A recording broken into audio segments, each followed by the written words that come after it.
In this training, we're going to learn how to open escrow. So, escrow, in layman's terms, is a third party who handles monies between both the buyer and seller. So the time that we open escrow is once we have an accepted contract. In this case here, I have an example contract here. It's not signed, but we'll just pretend it is. So once we have a executed contract between both buyer and seller, we're going to open escrow. And the way we do that is we're going to provide them with an instructions here, which you would be provided this document as well. This one here has I marked it in each of these blocks here where you can reference the contract or the counter offer, where to find this information. So for example, we look here, the first block says to escrow company, and I highlighted here counter offer page 2, or PC meaning purchase contract F4, and I just put in a parenthesis page 3 where you can find the paragraph F4. So the reason why I called that out, we'll just come to page 3 here. So we'll reference paragraph F4 here. If we go back to the escrow instructions, it says PC F4. So if we go back to the contract, we look right here, paragraph F4, which has the escrow company. So we're just calling out for Fidelity National Title. We have the address, we have the email address of the escrow officer, the phone number, and the name here. So we're requesting to use Leanne Choi. However, in some cases, the sellers may counter you, and here I provided a counter offer, and where they'll put that is in page 2. So page 2, this section right here, they could reference paragraph F4 and change the escrow officer. So when you have a counter offer, just make sure that the counter offer is going to supersede anything on the offer that they marked to have changed. So that's the reason why we have here counter offer page 2 or PCF4. So always just remember, quick note is to always check the counter offer first for any changes before you prepare this. So let's just go down. So same here. So this whole top section here is escrow. We're pretty much looking in the same area for any changes. Right below that we have here purchase contract, counter offer, addenda, power of attorney. So if we have any of these items, we want to check it. So in this case, we know we have a counter offer right here. So we want to check that. So what you do, you just double click on it, hit checked, okay. And do we have any addenda? Let's go look. Usually on all purchases, we have our iNet Realty addendum. So this is our standard addendum. So since we have it included, we want to check that as well. Right below here is your seller and buyer sections. So again, we're referencing counteroffer page 1 or PC purchase contract page 14. There's several places. These are probably the two easiest spots to find the information on seller or buyer. So again, let's go counteroffer page 1. We can find the seller's name here, buyer's name here, or we can go to purchase contract page 14 as noted.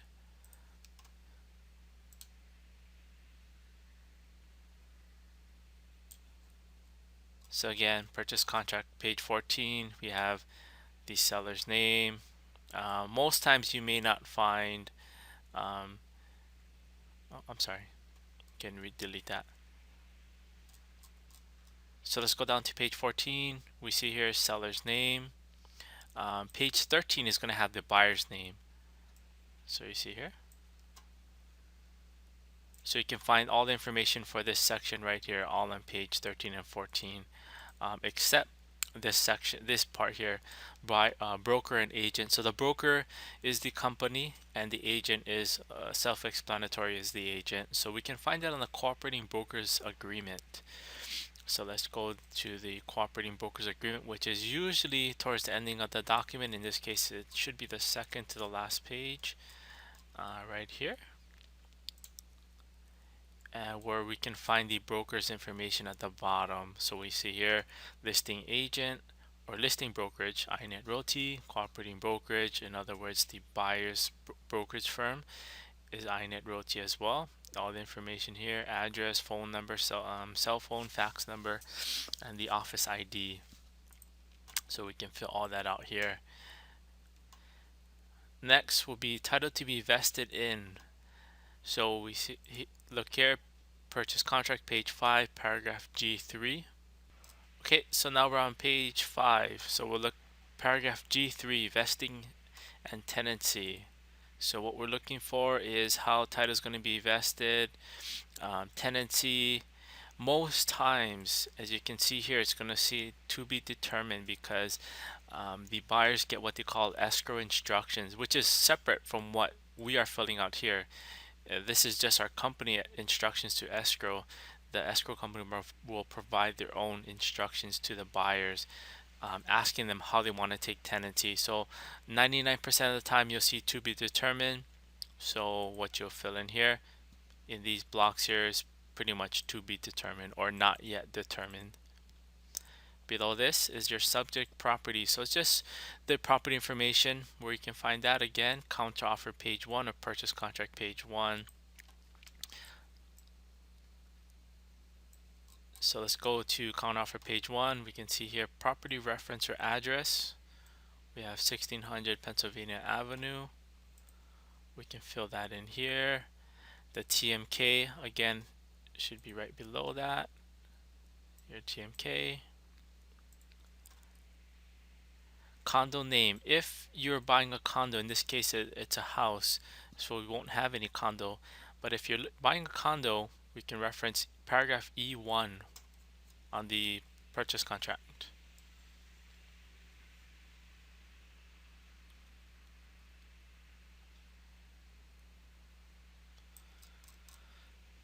So E1 description, where you can find the condo is usually right here in this description. In this case, like I mentioned, it's a house, so we won't have any condo name. If you can't find it here, you can also pull it up on the MLS sheet. On the High Central MLS, you can find the condo name. Closing date, acceptance date. So this is can get kind of tricky at times. Just remember, whenever you have a counter offer, the acceptance date will always be on there. So again, we reference always look at counter offer first. So counter offer page 2.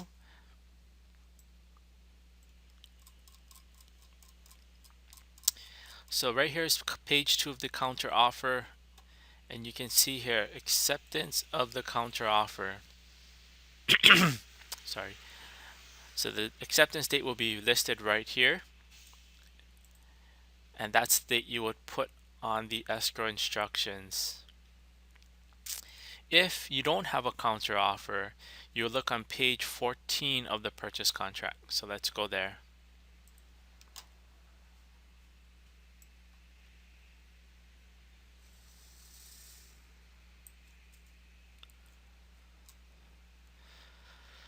So here we are, page 14 of the contract. So if there's a counter offer, T2 should be checked. If not, the seller is accepting your offer as is. So this box should be checked here, acceptance of purchase contract, and the date that the seller signs is the acceptance date. So if there's no counter offer, the acceptance date is the date that seller signs the offer.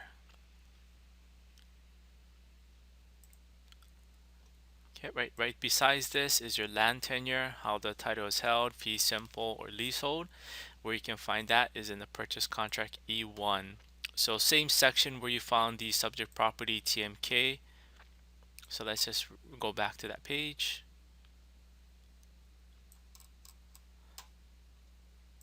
So here we are, E1. We see here the TMK, tax map key, and it says all of that. So in this case, it's fee simple. So just make sure, I do see a lot of oversights here. When people fill out the escrow instructions, they automatically assume the property fee simple, they check fee. So besides that is your land tenure, fee simple, leasehold. Where we're going to find that is on the purchase contract paragraph E1. Same section where we found the subject property and TMK. So let's reference that right here. As you can see, this is where you'll find it. It says all of that, and then either fee simple or leasehold. So in this case, fee simple.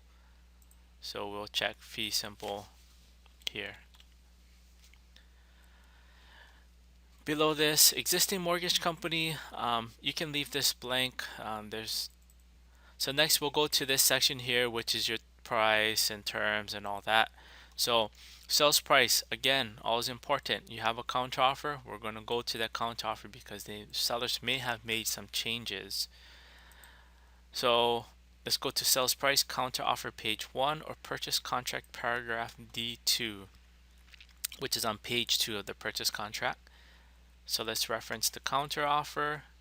So right here, NC meaning no change. So in this case, sellers made no change to all these items here. But what we want to focus on right now is our purchase price. So NC. So when we go back here, we're like, okay, seller didn't make any changes. Let's go back to D2. Let's go to check out the purchase contract paragraph D2. Let's scroll down there.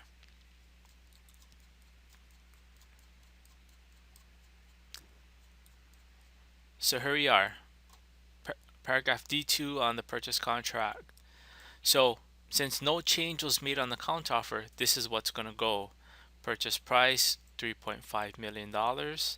This is our initial deposit, additional deposit, down payment, total cash funds from the buyer, and this is our loan amount. So all these lines should line up here. So sales price, we're going to look here, 3.5.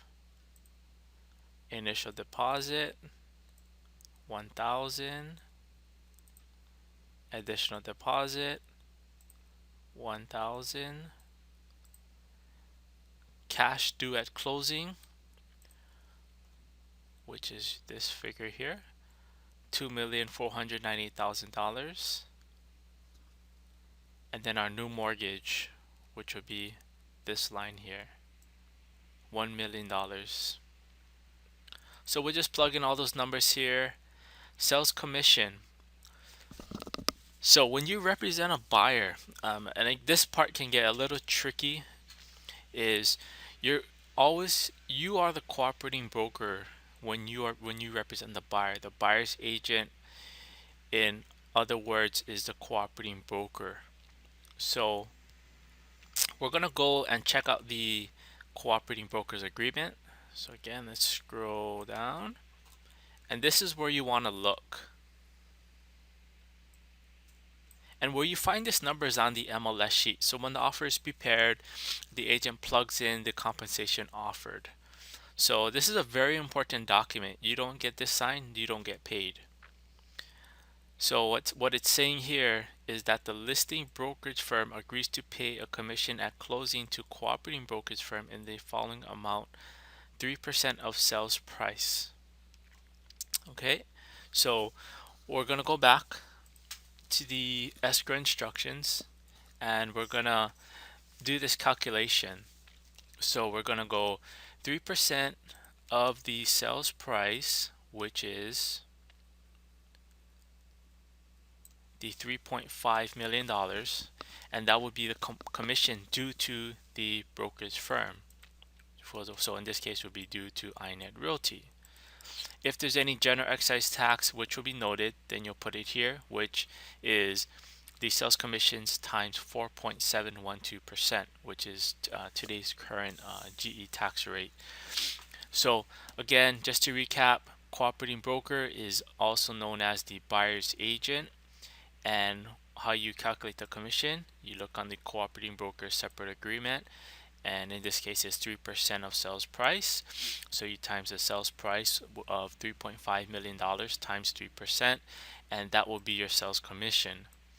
Now, if you represent the sellers, and we do this escrow instructions no matter who we represent, the seller or buyer, you're not the cooperating broker anymore. You're the listing agent.